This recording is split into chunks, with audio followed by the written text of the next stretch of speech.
നിലമ്പൂരിൽ വോട്ടെടുപ്പ് പുരോഗമിക്കെ കോൺഗ്രസ് നേതൃത്വത്തിനെതിരെ ആഞ്ഞടിച്ച് ശശി തരൂർ. നിലമ്പൂരിൽ തന്നെ പ്രചാരണത്തിന് വിളിച്ചിട്ടില്ല, ഒരു മിസ് കോൾ പോലും വന്നിട്ടില്ല. കോൺഗ്രസ് നേതൃത്വവുമായി ചില അഭിപ്രായ വ്യത്യാസങ്ങളുണ്ടെന്നും ശശി തരൂർ തുറന്നു പറഞ്ഞു. എന്നെ ക്ഷണിച്ചിട്ടില്ലെന്ന് സത്യം തന്നെയാണ്.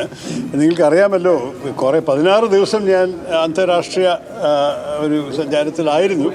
അത് സർക്കാർ ആവശ്യപ്പെട്ടിട്ടാണ് സംഭവിച്ചത്.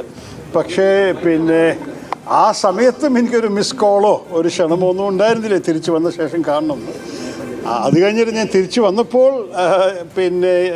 വീണ്ടും ഒരു മെസ്സേജ് ഉണ്ടായിരുന്നില്ല. അപ്പോൾ ഞാൻ എൻ്റെ എക്സിസ്റ്റിംഗ് പ്രോഗ്രാമിനെ മുന്നോട്ട് കൊണ്ടുപോയി. വീണ്ടും വിദേശത്തിലുമായിരുന്നു, ഒരു കമ്മിറ്റി മീറ്റിംഗ് ഡൽഹിയിലുമായിരുന്നു.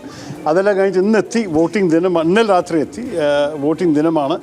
അപ്പോൾ പ്രചരണം ചെയ്തിട്ടില്ലെങ്കിലും എൻ്റെ ആഗ്രഹം നിലമ്പൂരിൽ കോൺഗ്രസ് വിജയം തന്നെയാണോ. അതേസമയം കോൺഗ്രസിന് തന്നെ ആവശ്യമില്ലെന്നും കേന്ദ്ര സർക്കാരിന് തന്നെ വേണമെന്നുള്ളതുകൊണ്ട് വിളിച്ചുവെന്നും തരൂര് ഇതോടൊപ്പം ചേർത്ത് പറഞ്ഞു. വിവരങ്ങളുമായി തിരുവനന്തപുരത്ത് നിന്ന് ചന്തു ചന്ദ്രശേഖർ ചേരുന്നു. ചന്തു, അദ്ദേഹം കോൺഗ്രസ് തന്നെയും വിടുകയാണ് എന്ന ഊഹാപോഹങ്ങൾ ഉണ്ട്. അക്കാര്യത്തിൽ അദ്ദേഹം ഒന്നും പറഞ്ഞില്ലെങ്കിലും പക്ഷേ അദ്ദേഹം വാക്കുകൾ കടുപ്പിക്കുന്നതായിട്ടാണല്ലോ തോന്നുന്നത്. ഈ സംസ്ഥാനത്തെ കോൺഗ്രസ് നേതൃത്വത്തിനെതിരെ മാത്രമാണോ അദ്ദേഹത്തിൻ്റെ എതിർപ്പും ആരോപണവും ഇന്നുണ്ടായിരുന്നത്?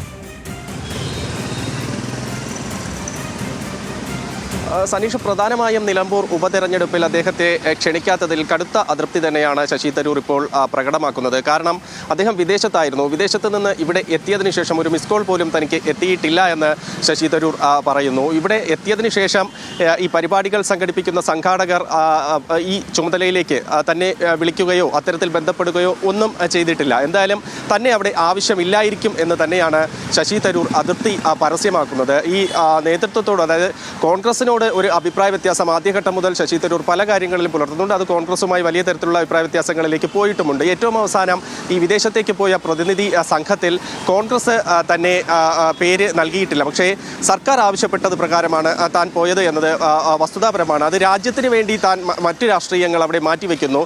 തന്നെ ഏൽപ്പിച്ച ഉത്തരവാദിത്വം കൃത്യമായി നടപ്പാക്കുകയാണ് തൻ്റെ ലക്ഷ്യം. അതാണ് ഇവിടെയും പ്രകടമായത്. അതിൽ രാഷ്ട്രീയം കണ്ടിട്ടില്ല. പ്രധാനമന്ത്രിയോട് സംസാരിച്ചതിലടക്കം രാഷ്ട്രീയം കണ്ടില്ല. ദേശീയ നേതൃത്വത്തോടുള്ള ഈ അഭിപ്രായ വ്യത്യാസം, ഇക്കാര്യത്തിലുണ്ടായ അഭിപ്രായ വ്യത്യാസം അത് സംസ്ഥാന നേതൃത്വത്തിനും ഉണ്ട് എന്ന തരത്തിലായിരുന്നു ശശി തരൂരിൻ്റെ ഒരു പ്രതികരണം ഇപ്പോൾ ഉണ്ടായിരിക്കുന്നത്. എന്തായാലും തൻ്റെ അസാന്നിധ്യത്തിലും അവിടെ വലിയ രീതിയിലുള്ള പ്രവർത്തനം നടന്നു. ആ നടന്നതിൻ്റെ ഫലം അവിടെ ഉണ്ടാകും. കോൺഗ്രസ് വിജയിക്കണമെന്ന് തന്നെയാണ് തൻ്റെ ആഗ്രഹമെന്നും ശശി തരൂർ തുറന്നു പറയുമ്പോഴും ഈ കാര്യം നേതൃത്വവുമായി സംസാരിക്കാൻ തന്നെയാണ് ശശി തരൂർ ഉദ്ദേശിക്കുന്നത്. നേരത്തെ സനീഷ് പറഞ്ഞതുപോലെ BJP-യിലേക്കൊക്കെ പോകുന്ന കാര്യം വലിയ തരത്തിൽ ചർച്ചയായിരുന്നു. ആ ചോദ്യത്തോട് അദ്ദേഹം പ്രതികരിച്ചത്, ഞാൻ എങ്ങോട്ടും പോകുന്നില്ല, ഞാനൊരു കോൺഗ്രസ് പ്രവർത്തകനാണ്, അല്ലെങ്കിൽ കോൺഗ്രസ് അംഗമാണ്, ആ നിലയ്ക്ക് ഇവിടെ തന്നെ തുടരും, ഞാൻ എങ്ങോട്ടും പോകുന്നില്ല എന്നാണ് ശശി തരൂർ വ്യക്തമാക്കുന്നത്. പക്ഷേ അതൃപ്തി കൃത്യമായി തന്നെ അദ്ദേഹം പരസ്യമാക്കുന്നു. നിലമ്പൂരിൽ വലിയ കാടടച്ച പ്രചാരണം UDF നടത്തിയിരുന്നു.